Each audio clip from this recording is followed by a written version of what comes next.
creative extremists, for the common good, fighting for the common good. When Martin Luther King wrote that from Birmingham jail in 1963, he talks about being initially disappointed at being categorised as an extremist.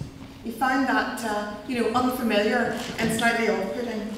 And it is actually true that our reaction to words and what they convey to us can be very subjective. The Volunteer Development Agency in 2001, the International Year of the Volunteer, published a book entitled Stories from the Edge about volunteers and their contribution to society in Northern Ireland. One of these stories was about Hugh, a volunteer from County Armagh who in the 1970s found himself organiser of a group of vigilantes. Then and now the word has connotations of an extreme group that seek to hand out their own form of justice. However, in the town where Hugh lived, vigilante was the name given to the local community watch, whose task was to act as an early warning against car bombs and assassins. For 1 year, Hugh was a local vigilante coordinator, and by the mid-1970s, all of that work had evolved into a residents' association and into a community association out of that vigilante group. And the volunteers were involved in cleaning up their local environment, but more importantly, really seeking to maintain a mixed community and to minimise the polarisation of their area into Protestant and Catholic. Now, if this conference is about anything, it is about encouraging and challenging us to look again at volunteering and its relationship to meeting need and effecting change, and certainly not ever to be put off by the term creative extremist.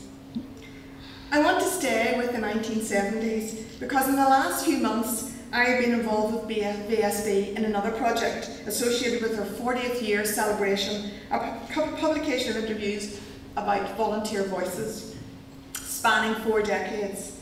And I was one of the individuals interviewed about my experience as a volunteer on a VSB summer scheme in 1974. I should have a particular mood music, but I didn't get that. One of the young people involved as a participant on the scheme was interviewed with me. And this brought back many memories of a special experience. In 1974, Margaret was 14 and I was 20. Uh-oh, age given away. The summer scheme was based in the Lower Ormo Road in Belfast. And I remember vividly gaining entry to a blocked up house to use as a playhouse for the summer. That was way outside my safety zone, and it still gives me a kind of thrill to remember it. Last evening I had a brief conversation with Gerald Rice, a community worker from the Lower Ormo Road, and I mentioned my 1974 experience. He actually lived in the area at the time and remembers the rolls of wallpaper that we rolled out on the streets of the Lower Ormo so that the children could actually paint on the back of the wallpaper. I don't have my hair in pigtails any longer, and I have long since given up wearing faded blue denim dungarees.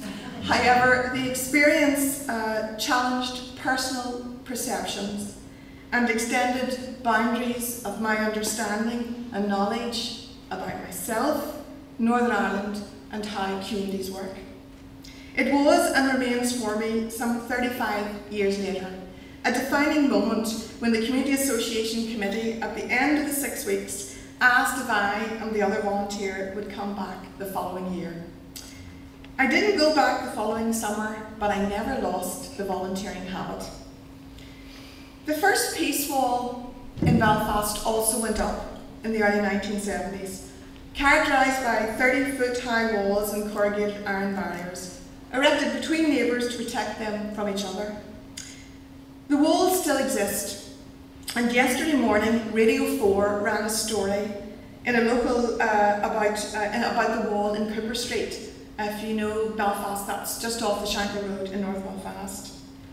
And they interviewed a local community activist, Jackie Redpath. Now, I first met Jackie Redpath in the 1970s, and he was talking about this wall in Cooper Street being covered by artwork depicting scenes about the social history of the area. It also took me back to the 1970s because I also volunteered on the Shankill Road in a Methodist youth club at that stage. And what Jackie was really saying was that he was referring to the creative and constructive energy that had led to this kind of colourful facelift for this wall. But more importantly, I think he was emphasising that it was this kind of energy that creates step change, and that the next step change that this kind of energy would hopefully lead to was there being no more walls. The invisible thread that links these cameo stories with the stories of Lockview, Community Partnership and the Ripple Project, and takes us right back to Martin Luther King's creative extremists. It's people being motivated by simply wanting to improve things. Creative extremists are passionate about people, about justice, about a cause, about their community. And this kind of passion has the power to change lives, societies, even history. No Barack Obama as president, no Northern Ireland peace process without individual and collective action in voluntary activities to promote, enhance, facilitate and develop a common concern for the well-being of others that embraces difference and fosters a shared sense of responsibility to help others and, more importantly, to seek change.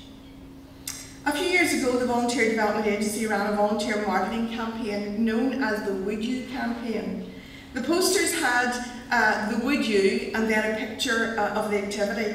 The marketing company came up with an image of decorating materials, paint and paint strippers, and then they thought it would be very clever to use the caption, "Would you strip for a stranger?" It gives a whole new meaning to a home decorating service. We didn't go for this in case members of the public might take offence. However, the most important thing here, and one of the most important things about this conference, is that we do need to raise the profile of volunteering. What it can do for you, what it can do for your community, and how to get involved. Research into volunteering in Northern Ireland shows that volunteer numbers are at best static. So I think it is vital that we all get a little more passionate about volunteering, lest we lose the glue that David Blunkett refers to that actually holds society together. So I want to encourage us all to make some practical volunteering commitments, starting with the following 5-point action plan. If you are a volunteer involving organisation, commit now to creating 10 new volunteer opportunities over the next 12 months. If you are a volunteer, commit now to asking 10 people you know who don't volunteer to get involved. You might try the line, "Would you share a little passion with a stranger?"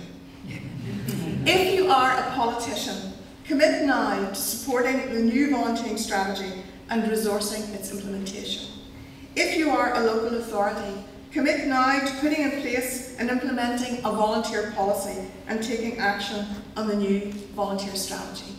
If you are an employer, commit now to signing up for VSB's next employer-supported volunteering event. All simple, practical actions that actually will make a difference. And finally, what I want to say to you is that VSB, I was a volunteer in 1974. VSB is the host for this conference today. It is a real delight to me to see an organisation that I have been involved with, that I have known, remain true to its ethos. Understanding the value of volunteering, encouraging and enabling people from across this great city and from all age groups and walks of life to actively participate in making a difference. And now what I would ask you to do is really to give one rousing round of applause for all the creative extremists in Northern Ireland fighting for the common good.